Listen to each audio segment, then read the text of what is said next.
통상적으로 가격이 일단 오르기 시작하면은 한 10년 후에야 금 공급이 좀 미닝풀하게 늘어납니다. 저는 지금 한 20% 정도 들고 있고요. 5%를 은을 갖고 있고요. 어떻게 보면은 은도 금이랑 거의 비슷한 체제예요. 통상적으로 이제 금 광산이 나온다 하면 뭐 30년, 40년, 50년을 걸쳐가지고 뽑는 거예요. 우린 냉정하게 계속 생산 지표를 체크를 하면서 금 생산이 많이 늘었네 하면은 그때는 빠이빠이 하는 게 중요한 거죠. 남들이 막 10,000불, 20,000불을 외치고 있을 때.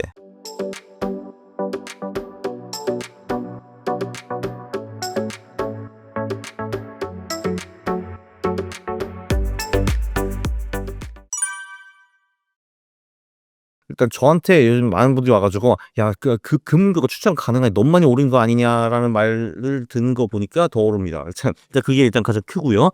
사실 근데 금 같은 경우도 그냥 그 수요와 공급으로 움직이는 자산이거든요. 근데 그 임밸런스가 지금 엄청 큽니다. 사실은 한마디로 수요가 공급을 완전히 능가한다라는 거죠. 그러니까 일단 공급 쪽을 먼저 살펴보면은 금 같은 경우는 실제로 뭔가 광산을 만들어 가지고 채굴을 해야 되잖아요. 그게 그 프로세스가 5년에서 10년 정도 걸려요. 네, 왜냐면 이제 실제로 뭐 그 투자자들은 모아야 되고 탐사도 해야 되고 탐사하면 어이씨 여긴 아니네. 여기다 여기 하면은 야 이제 가면 파야 되고 광산을 만들어야 되고 그 인부 들여와가지고 실제로 뭐 금을 채굴해야 되고 이런 거 있잖아요. 근데 그게 5년에서 10년 걸려요. 그래서 통상적으로 가격이 오른 후에 그러니까 가격이 일단 오르기 시작하면은 한 10년 후에야 금 공급이 좀 미닝풀하게 늘어납니다. 예. 그러니까 이게 근데 금값이 오르기 시작한 게 2019년부터이거든요. 그러니까 2020년대 말에 되어서 비로소 금 공급이 많이 늘어날 것이라고 저는 보고 있고요. 그리고 그때부터 금값이 아마 떨어질 겁니다. 네, 공급이 늘어나니까. 수요 쪽을 보면은 가장 금을 많이 사는 주체들이 중앙은행이에요. 그러니까 중앙은행은 아시다시피 페이퍼머니, 그러니까 우리의 그 종이화폐, 그 신용화폐를 발행하는 기관들이잖아요. 근데 지네들이 찍어내는 화폐를 못 믿습니다. 그렇기 때문에 금 사재기를 하고 있고요. 특히 뭔가 지정학적으로 불안하거나 아니면 미국과 사이가 안 좋은 중앙은행들이 금을 많이 사들이고 있습니다. 예를 들면 이제 중국 같은 경우는 2012년 전까지는 미국 국채를 많이 사들였는데 그때부터는 미국 국채를 신규 매수를 안 하고 있고요. 있는 것만 이제 받고 있고 나머지 돈으로 금을 사고 있고요. 인도도 금을 상당히 많이 사고 있고, 네, 그리고 요번에 최근 같은 경우는 폴란드, 체코 이런 데도 아무래도 뭐 러시아 위협 이런 것 때문에 금을 좀 많이 사들이고 있는 것 같습니다. 그리고 이제 중국이나 인도 개인들이 금을 굉장히 좋아하는 건 옛날부터 많이 알려진 사례인데 요즘은 특히 많이 사고 있고요. 그리고 요즘에는 그 관세 이슈 때문에 영국에서 금이 대거로 미국으로 넘어가고 있습니다. 최근에 정말 천문학적으로 금이 넘어갔어요, 미국으로. 네. 그래서 결론적으로 수요는 여기저기서 굉장히 많은데 공급은 이루어질 때까지 몇 년 아직 남아 있다라는 거죠. 왜냐하면 금이라는 거는 신용화폐처럼 탁 하면 생기는 것이 아니라 실제로 뭔가 물리적으로 광산을 만들어야 되고 거기서 캐야 되고 이렇기 때문에 그게 레그가 상당합니다. 네, 그래서 예를 들면은 1971년부터 금값이 오르기 시작했는데 실제로 금 공급이 든 거는 1980년, 9년 후였고요. 그리고 이제 그리고 또 반대로 또 한 2000년인가 이제 그때부터 금이 다시 이제 가격이 오르기 시작했는데 근데 여기서도 한 8, 9년 후에 비로소 공급이 늘기 시작했습니다. 이번에도 다를 것 같지는 않습니다. 네. 저는 지금 한 20% 정도 들고 있고요. 5%를 은을 갖고 있고요. 사실 이제 어떻게 보면은 이제 은도 금이랑 거의 비슷한 체제예요. 그러니까 사실 이제 은 같은 경우는 수요자가 좀 다릅니다. 금은 이제 중앙은행들이 많이 사고 있는데 은은 산업체 쪽에서 많이 필요하거든요. 뭐 2차 전지도 들어가 있고 태양광도 들어가 있고 무기에도 들어가고 뭐 아마도 그 은이 많이 필요로 이제 사실 여기고 우리가 이제 신산업이라고 하는 이제 그런 산업들에도 은이 다 껴 있어요. 그 수요는 그쪽에서 나오고 있는데 공급은 금과 마찬가지로 지금 이제 증가율이 더딥니다. 왜냐하면은 은도 2019년부터 이제 가격이 상승하기 시작했는데 여기서도 이제 은광을 만들고 채굴하고 이런 게 시간이 걸리는 거죠. 그래서 이제 은도 5%에서 전 지금 이제 그 제 자산 배분에서 20%가 금이고 은이 5%인데 요번에 근데 자산 배분 조정을 할 때 조금 더 늘릴까 생각을 하고 있습니다. 저도 그게 흥미로워 가지고 좀 리서치를 해 봤는데요.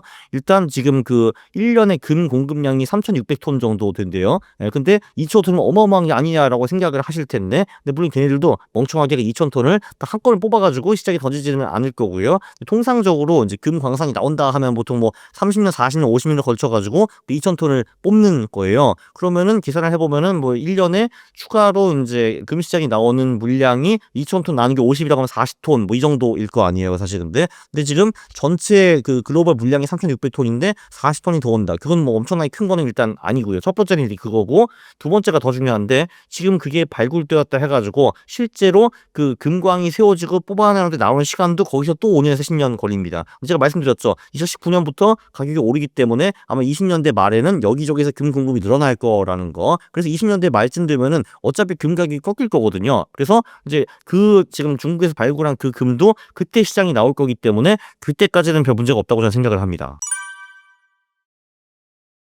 일단 금과 주식은 일반적으로 반대로 가는 자산입니다. 그래서 그 주식과 금을 자산 배분에 섞으면 굉장히 좋은 결과가 나오고요. 근데 확실히 이 관세에는 일단 정치적 불확실성을 이제 만들고, 그리고 경제적으로도 별로 이제 사실 안 좋거든요, 이게. 이렇게 경제적으로 그러니까 이러면 이제 미국 같은 경우는 인플레이션이 발생할 가능성이 높고, 그러면 이제 통화량도 줄어들 가능성이 높고, 그럼 미국 경제도 이제 별로 안 좋아지고, 그럼 미국 주식은 이게 쥐약이고 이렇게 되는 거잖아요. 그럼 이제 '아씨, 미국 주식 쥐약인데 그러면 나 어디로 가지?' 할 때 '아 맞다. 금이 미국 주식과 반대로 가지?' 하면 그쪽으로 돈이 쏠릴 가능성이 꽤 있는 거죠. 그리고 지금 인제 일단 관세를 한번 질렀는데, 자 이제 인제부터 인제 경쟁국, 그러니까 그 관세를 때려 맞은 국가들이 어떤 식으로 인제 반응을 취하는가, 우리 그거 잘 모르죠 일단. 그거 하나 있고, 자 그다음에 그 관세에 대한 리액션, 그 리액션이 인제 각국의 통화 정책은 어떻게 변할 것인가, 재정 정책은 어떻게 변할 것인가, 우리 사실 인제 아무것도 모르거든요. 불확실성 극대화. 근데 주식하는 사람들은 그 불확실성을 제일 싫어하거든요. 그래서 빼빠야 하게 되는데, 근데 그러면 그 수혜가 금으로 가게 되는 거죠. 금은 그래도 이제 안전 자산이잖아. 그리고 그 주식과 반대로 가잖아. 이런 게 있는 거죠. 기본적으로 제가 조금 전에 금과 주식이 반대로 간다라고 했는데, 그러니까 그 비트코인은 디지털 금이라는 소리는 듣고 있기는 하지만 아무튼 최근 5년 동안의 흐름을 보면은 주식과 거의 비슷하게 갔습니다. 그러니까 시장이, 그러니까 사람들이 주장하는, 그러니까 말은 이제 디지털 금이다라고 하는데, 그 시장의 흐름은 주식과 똑같이 간다라고 보시면 되거든요. 물론 주식보다 좀 더 많이 오르고 많이 떨어지는 게 이제 문제죠. 한마디로 주식의 레버리지 상품이라고 보시면 돼요, 지금까지는 비트코인이. 근데 주식이 이렇게 안 좋으면은 비트코인도 안 좋은 거죠. 네. 그러니까 주식과 코인이 이제 비슷하게 간다라고 인제 말씀을 드렸는데, 그러니까 아무래도 인제 그러니까 경제 상황이 좋아질 경우에는 주식과 코인이 이제 확실히 좋고, 경제 상황이 안 좋을 경우에는 이제 금이 더 좋다라고 보면 될 것 같아요. 역설적으로 금을 투자할 때 주식과 같이 투자하라는 말씀을 드리고 싶습니다. 이게 인제 금의 수요 공급 얘기도 말씀드렸고, 이제 경제가 인제 안 좋으면 금이 오히려 빛난다는 말씀도 드렸는데, 근데 사실 우리는 미래에 경제가 좋을지 나쁠지 예측하는 게 굉장히 인제 어렵거든요. 그러니까 지금은 경제가 인제 안 좋아 보이고 관세 때문에 인제 오 마이 갓 하고 있는데, 갑자기 또 몇 개월 후에 인제 그 트럼프가 인제 입장을 바꾸거나 아니면은 뭔가 다른 인제 혁명적인 인제 발명이 이루어져 가지고 주식시장이 다시 갈 수도 있는 거거든요. 그래서 그냥 둘 다 같이 고민 안 하고 투자를 하거라라고 말씀을 드리고 싶습니다. 그리고 금 자체만 보면은 말씀드렸다시피 2020 년대 말에 공급이 언젠가 확 늘어나는 그 시기가 올 텐데, 그때가 털고 나갈 타이밍이에요. 근데 그때쯤 되면 아마 금값이 계속 올라왔기 때문에 지금보다도 훨씬 더 금은 갈 수밖에 없다. 금 10,000달러, 20,000달러 하시는 분들이 점점 더 늘어나 있을 거거든요. 근데 우린 냉정하게 계속 생산 지표를 체크를 하면서 '아이씨, 금 지표가 금 생산이 많이 늘었네.' 하면은 그때는 빠이빠이 하는 게 중요한 거죠. 네. 남들이 막 10,000불, 20,000불을 외치고 있을 때. 일반적으로 방향은 거의 비슷한데, 한마디로 금이 비트코인이고 은이 알트코인이라고 보시면 될 것 같아요. 한마디로 금이 많이 오를 때는 은은 좀 더 많이 오르고, 금이 떨어질 때는 은이 좀 더 많이 떨어진다라고 보시면 될 것 같습니다. 근데 지금 은 같은 경우가 상대적으로 좀 매력적으로 보이고 있는 게, 이게 이제 금-은 비율이라는 것도 있거든요. 그러니까 그러니까 1 킬로로 은을 몇 킬로 살 수 있는가 뭐 이런 거거든요. 근데 그게 통상적으로 20에서 100을 왔다 갔다 했어요. 근데 지금은 인제 금 1 킬로로 은 85 킬로인가를 살 수 있어요. 그 한마디로 지금은 어떻게 보면 은이 상대적으로 쪼금 더 저평가되어 있다라고 볼 수도 있습니다. 그래서 이쪽도 그리고 금은 계속 지금 역대 최고치를 뚫고 계속 가고 있는데 은은 아직 역대 최고치에서 좀 많이 좀 내려와 있는 상태이거든요. 그래서 사실 은이 상승 포텐셜이 꽤 있다라고 볼 수 있습니다. 그래서 인제 금을 하는 경우에는 은도 좀 같이 하는 게 나쁘지 않다고 봐요 저는. 그리고 금 투자도 사람들이 지금 사실 솔직히 관심이 별로 없는데 은 투자는 아무도 관심이 없잖아요. 이거 그래서 좋은 거죠. 네. 네 저는 뭐 동의합니다. 네. 아마 그럴 가능성이 좀 매우 높아 보이죠. 네. 근데 그게 뭐 언제인가 그리고 언제까지 그게 가능한가 그리고 그 가는 길에 중간에 얼마나 큰 폭락이 몇 번 나올 것인가 그것까지는 저도 잘 모르겠습니다. 그래서 그게 쉬운 길은 아닐 겁니다. 근데 예 도착은 하겠죠 아마. 예. 뭐 사실 그러니까 인제 일단 그 미국 증시는 몇 년 동안에 특히 이제 기술주 쪽에서 굉장히 많이 올라 가지고 밸류에이션이 굉장히 높은 상태입니다. 이제 퍼 같은 경우를 보면은 인제 미국이 그러니까 30 언저리였고요. 25 그러니까 25 이상 뭐 나스닥은 제가 32고 뭐 S&P는 뭐 25인가 뭐 그렇게 알고 있고 그리고 인제 나머지 선진국들이 보통 한 15 언저리였어요. 이거는 뭘 의미하냐 하면은 똑같이 인제 1억을 버는 기업인데 그 1억을 버는 기업이 미국에서 30억의 기업 가치를 인정을 받고 그리고 유럽에서는 또는 일본이나 이런 데서는 15억 언저리를 인정을 받는다는 건데 사실 이게 좀 말이 안 되기는 하거든요 근데. 물론 이제 이렇게 할 수 있죠. "야 지금 미국 기업이 1억을 벌고 있지만 내년에는 뭐 1.5억, 2억을 벌 거야. 그러니까 성장률이 높아."라고 인제 말을 할 수가 있었는데 근데 요번에 그 딥시크 모멘트 그것 때문에 미국 빅테크의 성장률이 정말 그런 식으로 이제 연 20% 30% 40% 계속 갈 수 있는지 좀 의문이 인제 생겼고요. 그리고 인제 개도국들의 인제 퍼는 10 밖에 안 되거든요, 대부분의 경우. 예. 그러니까 이제 여기 차이가 엄청나요. 아마도 똑같이 돈을 버는 기업인데 미국 기업은 선진국의 2배 그리고 개도국의 3배의 가격으로 거래가 되고 있었거든요. 그래서 언젠가는 이게 빅 로테이션이 와 가지고 미국 주식의 수익률이 떨어지고 그리고 좀 더 싼 이제 다른 선진국 또는 개도국의 수익률이 높아올 수밖에 없거든요. 고런 패러다임 시프트가 보통 한 10 년에 한 번 또는 15 년에 한 번씩 오는데 지금 인제 사실 미국 주식이 강세를 보인 게 2009 년 15년 됐거든요. 사실 이게 한번 턴할 때가 됐어요, 제가 보기에는. 그래서 장기적으로는 미국 주식의 수익률이 개도국보다 훨씬 낮을 거라고 생각을 합니다. 네. 좀 더 용기 있게 말하면은 그냥 미국 달러 예금을 들고 있는 것이 미래 10년 동안의 수익률이 미국 주식보다 더 높을 겁니다.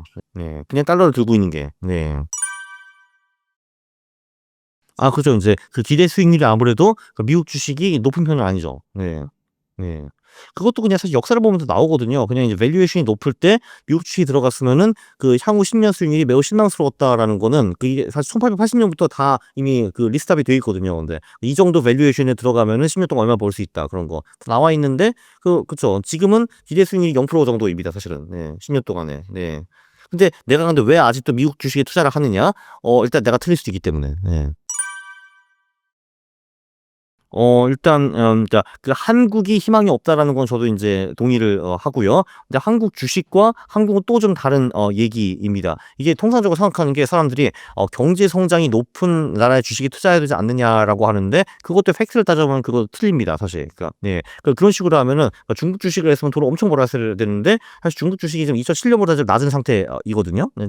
최근에 좀 올랐기는 하지만 그거보다는 밸류에이션이 훨씬 더 중요한데 근데 한국은 아무도 기대가 없는 나라잖아요 솔직히 근데 이게 누구 그러니까 길거리 가서 누구 물어봐도 우리나라 20년 후에 망한다고 하잖아요 근데. 그렇기 때문에 주식 가격도 똥값입니다 솔직히 말해서 근데. 근데 그 똥값인 그 주식 같은 경우에는 그냥 쪼끔만 기대보다 더 잘 나가면은 오를 수가 있거든요. 그리고 인제 단기적으로는 인제 바로 오늘이 탄핵 날이거든요. 예 탄핵 날인데 이제 그럼 뭔가 새로운 대통령이 오시겠죠. 그럼 이제 한국 경제 심각하네요. 그래서 돈을 봅시다 해 가지고 근데 단기적으로는 돈이 많이 풀릴 거예요 아마. 그러면은 이제 그것 때문에 그 약발로 한국 주식은 일단 좋을 거라고 보고요. 또 최소한 단기적으로는. 그리고 어차피 솔직히 이게 한국 주식 살 때 우리 장기적으로 투자하지 않잖아요 이게. 그죠? 그러나 장기적으로 봐도 향후 10 년을 보면은 아마 한국 주식의 수익률이 미국 주식보다는 높을 겁니다. 네.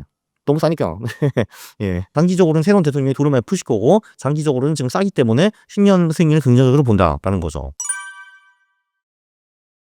네. 예를 들면은 요즘에 인제 환율이 많이 인제 올라갔잖아요. 그래서 사람들이 큰일 났다 하는데 큰일 난 것도 맞기는 맞는데 그 대신에 수출업체한테 이제 많은 것이 유리해진 것도 사실입니다. 제가 지금 작년에 그 현대차가 인제 미국에 있는 재고를 다 털었다고 저는 들었거든요. 물론 요즘 관세 문제가 좀 생기긴 했지만 뭐 그런 것도 있고 그것도 일단 한 긍정적 이고요. 그 두 번째는 한국이 corporate governance 그러니까 기업 지배 구조가 너무 개판이기 때문에 여기서 더 나빠질 가능성은 사실 별로 인제 없습니다. 그러니까 사실 인제 그 우리나라는 경제 쪽은 이제 선진국인데 요 부분에는 정말 인제 생후진국이거든요. 그래서 사실 여기서도 제도를 어느 정도만 개선을 하면은 사실 이제 한국 기업에 대한 신뢰가 좀 더 많이 생길 수가 있다고 저는 생각을 해요. 네.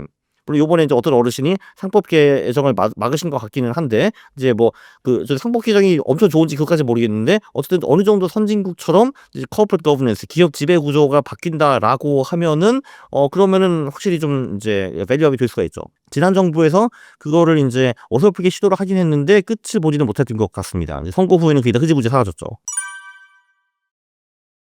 그냥 뭐 코인 주식 글쎄요 뭐 한 뭐 2대 8 정도 아닐까요 대충? 예. 근데 거기서 근데 사실 금과 채권이 빠져 있어 가지고 그게 없으면은 불안전한 포트폴리오이죠. 왜냐하면은 코인 주식은 어떻게 비중을 나누든 간에 반토막이 무조건 날 수가 있거든요. 반토막이 뭐야 60-70% 떨어지는 것도 가능하기 때문에 그 채권과 금 그리고 의화를 섞어야지 좀 완전체 포트폴리오 한마디로 최악의 순간에 10% 15% 이상 빠지지 않는 포트폴리오를 만들 수가 있습니다.